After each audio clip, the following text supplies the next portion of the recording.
gabi sa probinsya ay may sariling buhay. Ngunit ang gabi sa gitna ng bukid ng Lumbayaw ay may ibang timbang. Doon, ang kadiliman ay tila humihinga, mabigat, malapot, at tila may binabalak. Sa gitna ng malawak na palayan sa Valencia City, naranasan kong talikuran ang aking antok. Diyos, samahan mo ako mamaya ha. Doon tayo sa bukid matulog. May napabantay ni Lola mong mga palay niya. Haharbisin na raw yun bukas. Wika ni Papa. Pumayag ako. Si Papa yun. At kampante ako kapag siya ang kasama. 3:00 pa lang ng hapon ay nagsimula na kami maglakad. Pagdating namin sa munting kubo, sinalubong kami ng takip siling. Walang ibang bahay sa paligid. Ang tanging kasama namin ay isang kalabaw na tahimik na nakatali sa gilid at isang higanteng puno ng sampalok na halos 2 palapag ang taas. Isang madilim na anino sa ilalim ng nag-aagaw na liwanag. Ang tanging panlaban namin sa dilim ay ang maliit na ningas ng gasera.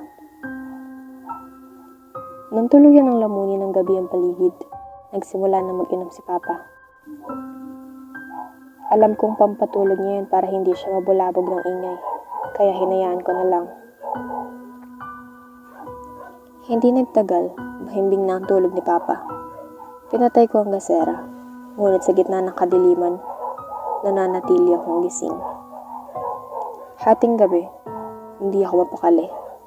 Iniisip ko baka maapakan ako ng baka sa labas. Ang laki kaya nun?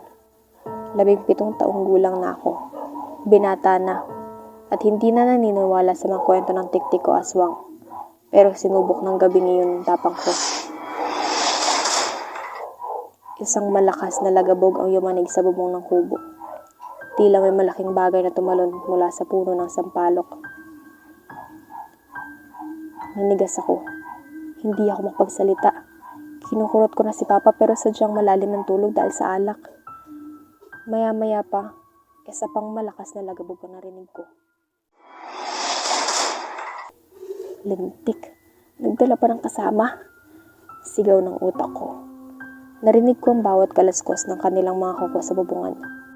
Wala na akong choice. Sorry pa! Sa isip ko. Sabay hampas ng napakalakas sa kanya. Nabaliktad ang mundo ko nang magising siya.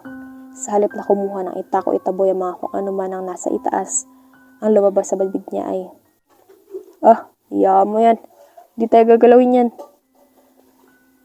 Pagkatapos nun, bumalik siya sa paghilik. Iniwan niya akong tulala sa gitna ng takot. Yun lang yun?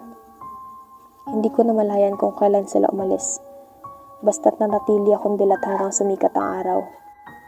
Simula noon, kahit anong pakiusap, hindi na ako muling natulog sa bukid na kaming dalawa lang ni Papa. Mahirap nang matulog kapag alam mo ang kasama mo ay masanay sa mga bisita ng gabi kaysa sa sarili niyang anak.